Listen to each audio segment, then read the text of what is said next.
दोस्तों नमस्कार। कब तक दोयम दर्जे का नागरिक बनकर रहेगा मारवाड़ी समुदाय और हिंदी भाषी समुदाय? जी हाँ, बड़े दुख के साथ कहना पड़ रहा है कि 200 साल असम में रहने के बाद भी आज भी अगर हम सामूहिक रूप से मारवाड़ी समुदाय की बात करें तो यहाँ हमारी स्थिति दोयम दर्जे की नागरिक की है। क्या इसके लिए स्थानीय असमिया समुदाय दोषी है या मारवाड़ी समुदाय दोषी है? इस बात पर हम चर्चा करेंगे। हाल ही में मैंने समाज सेवी मारवाड़ी युवा मंच के पूर्व प्रांतीय अध्यक्ष प्रदीप खगड़िया का एक लेख पढ़ा। बहुत ही सारगर्भित और एक थॉट प्रोवोकिंग जिसको हम बोलते हैं वो लेख उन्होंने लिखा, जिसने मारवाड़ी समुदाय की कमी को खोल कर रख दिया। उसमें जो सबसे दुखद पार्ट था उसका मैं सबसे पहले जिक्र करना चाहता हूँ। उन्होंने उसमें जानकारी दी, अगर वो जानकारी सही है तो इससे दुखद बात और कुछ नहीं हो सकती। शिवसागर की घटना जिसने पूरे पूर्वोत्तर नहीं पूरे भारतवर्ष के मारवाड़ी समाज को लज्जित किया है, जिस घटना में मारवाड़ी समुदाय के लोगों को घुटनों पर बैठकर माफ़ी मांगनी पड़ी। इस बात के लिए हम बार बार कहते रहे हैं कि दो लोगों की गलती के लिए पूरे मारवाड़ी समुदाय को माफ़ी मांगनी पड़ी, किंतु यहाँ पर अगर मारवाड़ी समुदाय की जो बातें रही हैं या जो पृष्ठभूमि रही है इस घटना के आगे और पीछे, उस पर अगर हम नज़र डालें तो यहाँ पर मारवाड़ी समुदाय के संगठन और शिवसागर का समाज भी बराबर का दोषी नजर आता है। सरिता तोसनीवाल की बात करते हैं, वो मारवाड़ी समुदाय की लड़की थी, डॉक्टर थी। उनकी बड़ी निर्मम हत्या हुई। जब हत्या हुई तो पूरा असमिया समुदाय मारवाड़ी समुदाय के साथ खड़ा था। अगर हम ये कहें कि उसमें प्रतिवाद असमिया समुदाय में ज़्यादा था, मारवाड़ी समुदाय में कम था, तो ये भी अतिशयोक्ति नहीं होगी। उसमें जो पीड़ित थी मारवाड़ी थी और जो पीड़ा देने वाले थे, जो आरोपी थे, वो असमिया थे। किंतु आरोपी की कोई जात नहीं होती। उन्होंने जात को दरकिनार कर उनके खिलाफ आंदोलन किया। शिवसागर की घटना में आरोपी मारवाड़ी थे। हमने उनकी निंदा नहीं की। हमने किसी भी प्रकार से असमिया समुदाय के सेंटिमेंट्स, उनकी संवेदनाओं के साथ खुद को नहीं जोड़ा। परिणाम हमारे सामने था। इससे ज़्यादा दुखद बात ये रही कि जब उस बच्ची को, जिसको पीड़ा पहुंचाई गई, उस बच्ची को कुछ आर्थिक सहायता देने की बात आई, जब मीटिंग बुलाई गई, जैसा कि प्रदीप खगड़िया जी ने लिखा है अपनी आर्टिकल में, उसमें मारवाड़ी समुदाय के जितने भी लोग थे उनके मुंह से आवाज़ तक नहीं निकली। उसको आर्थिक सहायता देने के लिए एक भी हाथ नहीं उठा। जो मारवाड़ी समुदाय कथित रूप से अपनी दानशीलता की बात करता है, उदाहरण देता कि हमने बहुत दान किए या हम दान करते हैं या हमने असम में ये किया या वो किया, वो सारी बातें यहाँ पर झूठी साबित हो जाती है। जब ऐसे संवेदनशील मुद्दे पर, जहाँ आपका समाज सीधे तौर पर कहीं ना कहीं गलती के साथ है, कहीं ना कहीं गलती कर चुका है, उसके सुधार की जब स्थिति आपके सामने आ रही है, वहाँ पर आपके मुंह से आवाज़ नहीं निकलती।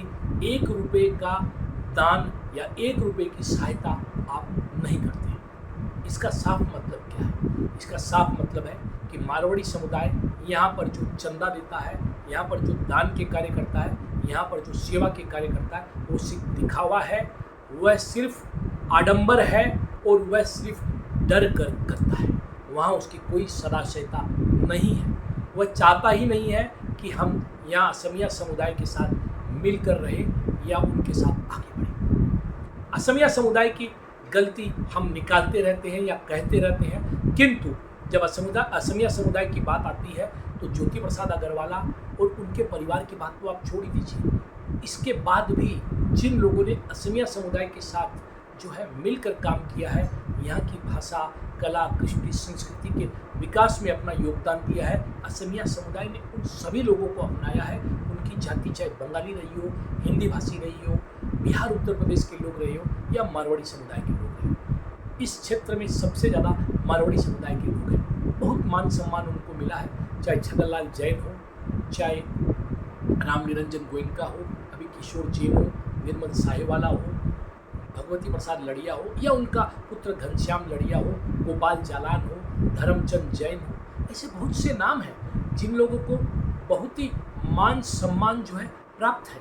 इसलिए असमिया समुदाय को आप गलत नहीं ठहरा सकते।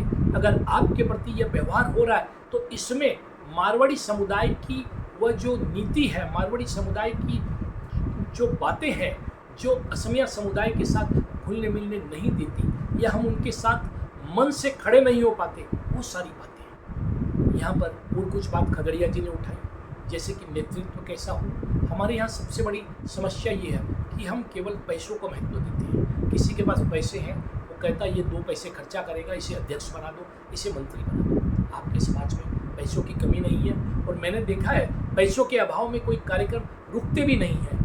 अगर कोई साधारण परिवार से जाकर भी व्यक्ति आगे बढ़ता है तो पैसों के अभाव में नहीं जो है समस्या पैदा होती है। हाल ही में एक मध्यम वर्गीय परिवार के युवक बजरंग शुराणा ने तेराबंद समाज की अध्यक्ष पद का भार संभाला, बहुत अच्छा काम किया। बजरंग शुराणा एक बहुत अच्छा समाज सेवी है।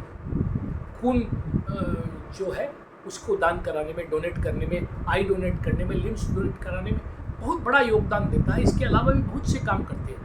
मारवाड़ी वंश की भी बहुत सी शाखाओं के जो अध्यक्ष मंत्री है वो बड़े साधारण तबके से आते हैं या मिडिल क्लास से आते हैं, उनको कभी कोई पैसों की दिक्कत नहीं होती है।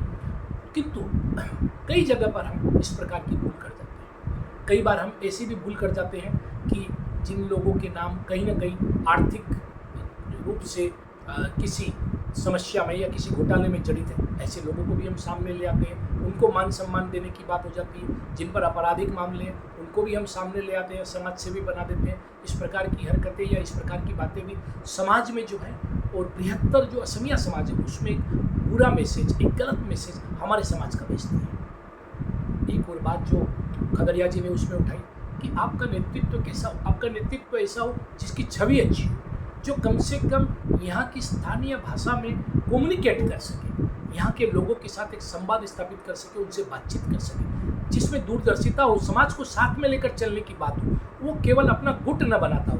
अभी आप संस्थाओं में देखिए एक गुट बन गया है, उस गुट के विपरीत अगर कोई गुट है, हो सकता है चुनावी प्रक्रिया जहाँ पर होगी 2 गुट होते हैं, किंतु सामाजिक हित के मुद्दे पर तो कम से कम आपसी सहमति होनी चाहिए। किंतु यहाँ पर राजनीतिक पार्टियों से भी ज़्यादा खराब हालत है।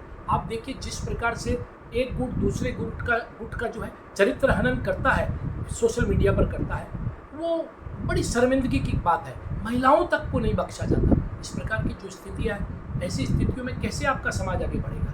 आज आपके सामने जो चुनौतियाँ हैं, उन चुनौतियों में कैसे आप समाज का पक्ष रखेंगे? किस प्रकार से संवाद और समन्वय स्थापित होगा? इसकी कुछ लोग चेष्टा कर रहे हैं, मेरे पास जानकारी है, किंतु आपके जो व्यापारिक संगठन हैं उनके लोग बड़े अद्भुत हैं। वो आज भी समस्या को नहीं समझ पा रहे हैं। वो ये नहीं समझ पा रहे हैं कि यहाँ पर किसी राजनीतिक दल की बात नहीं हो रही है, एजेपी, बीजेपी, कांग्रेस की बात नहीं हो रही है। यहाँ असमिया समुदाय और मारवाड़ी समुदाय के बीच आपसी समन्वय की बात होगी, और ये समन्वय कैसे और किस स्तर पर स्थापित होगा, आने वाले समय में ये स्थितियाँ हो सकता है अगर सही ढंग से नहीं ठीक की जाए, पटरी पर नहीं लाई गई, तो इसका खमियाजा और भुगतना पड़ सकता है। किंतु हम इस पर ध्यान नहीं देते, और शायद अभी भी नहीं दे रहे हैं। अगर कुछ लोग प्रचेष्टाएं कर रहे हैं, उनको अपेक्षित सहयोग नहीं मिल रहा है। यही कारण है कि ये स्थितियाँ बद से बदतर होती जा रही है। आपके पास बहुत पैसे हो सकते हैं, इतने पैसों का क्या अगर आप मान सम्मान नहीं कमा सके, आप 2म दर्जे के नागरिक बनकर रहे हैं, उस सारे पैसे आपका अपमान हो रहा है या आपके समाज का अपमान हो रहा है, तो उन पैसों का आप क्या करेंगे जो पैसे आपको मान सम्मान नहीं दिला पाए? आप अपने समाज में कितना भी आडंबर कर दें, कितना भी अपने को आपको बड़ा दिखाने की कोशिश करें, किंतु जब सामाजिक स्तर पर या व्यक्तिगत स्तर पर आपका अपमान होता है, आपको घोटालेबाज कह दिया जाता है या आपको अन्य बातें कह दी जाती है जो अपमानजनक होती है, तो ऐसी स्थिति में और आप जब अपने आप को डिफेंड भी नहीं कर पाते, क्योंकि आपके पास डिफेंड करने के लिए कोई पृष्ठभूमि है ही नहीं, आप कब तक रूप कुंवर ज्योति प्रसाद अग्रवाल और उनका नाम लेकर आगे बढ़ने की कोशिश करेंगे? वो आगे बढ़े, उनको असमिया समाज ने सर माथे पे बिठाया। आप में उनका 1%, 0.1% भी गुण नहीं है। आप उनके पद चिन्हों पर चलते ही नहीं हैं, केवल उनके नाम को भुनाने की कोशिश करते हैं। यही कारण है कि आपको सम्मान नहीं मिलता, आप कुछ भी बोलने की कोशिश करें। तो मारवाड़ी समाज को इस परिस्थिति से निकलने की चेष्टा करनी पड़ेगी, संवाद स्थापित करना पड़ेगा और अब तक जो किए गए कार्य हैं उनका पुनर्निरीक्षण करना पड़ेगा, उन पर पुनर्समीक्षा करना पड़ेगा और देखना पड़ेगा कि हमारी भूलें कहाँ कहाँ हैं, हम कैसे आगे बढ़ सकते हैं, कौन हमें आगे बढ़ा सकता है। इसके साथ ही एक बात और है, कुछ लोग हमारे यहाँ से राजनीति में जाते हैं, समाज में हम उन्हें बुलाते हैं, गमछे पहनाते हैं। राजनीति में जो लोग बैठे हैं, चाहे वो किसी दल में हो, खासकर सत्ताधारी में दल में है, तो उनकी जिम्मेदारी ज़्यादा है। क्यों नहीं समाज पर जब कोई आक्रमण होता है या ऐसे मुद्दे होते हैं तो अपने स्तर पर बोले, खुलकर बोलना चाहिए। ऐसे माहौल में या ऐसे मामलों में एकमात्र मैं आवाज़ सुनता हूँ तो गौरव सोमानी की सुनता हूँ, जो बोलता है। आप अपने समाज की बातें अगर कड़ाई के साथ नहीं रख पाते हैं, आप मौन रहते हैं, अपनी कुर्सी बचाने की कोशिश अगर आपकी रहती है, तो इससे ज़्यादा दुर्भाग्यजनक स्थिति कोई नहीं। फिर भी आप उन लोगों को बुलाते हैं केवल इसलिए कि आपको सत्ता से नज़दीकी चाहिए, किसी मंत्री या किसी मुख्यमंत्री को बुलाने के लिए उनकी ज़रूरत पड़ सकती है। इस प्रकार की स्थितियों के लिए केवल आप इस प्रकार की बातें करते हैं। आप जब अपने समाज की बात करते हैं तो वहाँ राजनीतिक दलों को बाहर रख कर बात होनी चाहिए, आपके समाज की बात पहले होनी चाहिए। अगर आपके समाज की इज्जत नहीं है तो मान लीजिए कि जिस जिस राजनीतिक दल में आप हैं वहाँ पर आपकी कोई इज्जत नहीं होने वाली है, आपका सम्मान किसी भी हाल में नहीं बढ़ने वाला है। तो ये सब बातें ध्यान रखने की जरूरत है। मैं धन्यवाद देना चाहूँगा प्रदीप खगड़िया जी को, जिन्होंने बहुत सारगर्भित तरीके से समाज की समस्याओं को रखा है, और मैं उनसे आग्रह करूंगा कि कुछ ऐसा नेतृत्व समाज में डेवलप करने की कोशिश करें, जो नेतृत्व साहस के साथ सामने आ सके, जो समाज की बातों को रख सके, जो समाज को एकजुटता के साथ साथ लेकर चल सके। साथ ही मेरा समाज से आग्रह है, जैसी घटना शिवसागर में हुई कि समाज बैठने के बाद वहाँ पर कोई आवाज़ नहीं निकलती है उस बच्ची के सहयोग के लिए, तो कहीं ना कहीं इस सारे अपराध में हम कंप्लीसिट हो जाते हैं, हम इन्वॉल्व हो जाते हैं। ऐसी परिस्थितियाँ नहीं होनी चाहिए। हम केवल दिखावे के लिए दान न करें, हम दिखावे के लिए काम नहीं करें।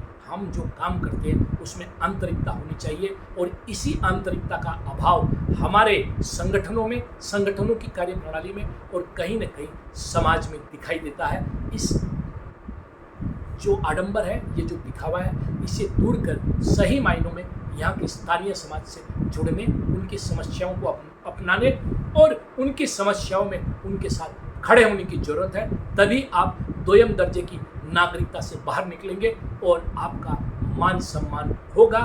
तभी आप रूप कुंवर ज्योति प्रसाद अग्रवाला की लीगेसी के उत्तराधिकारी बन सकेंगे। नहीं तो यही स्थिति आगे और भयावह होने वाली है। नमस्कार, वंदे मातरम, जय आयोग होम, जय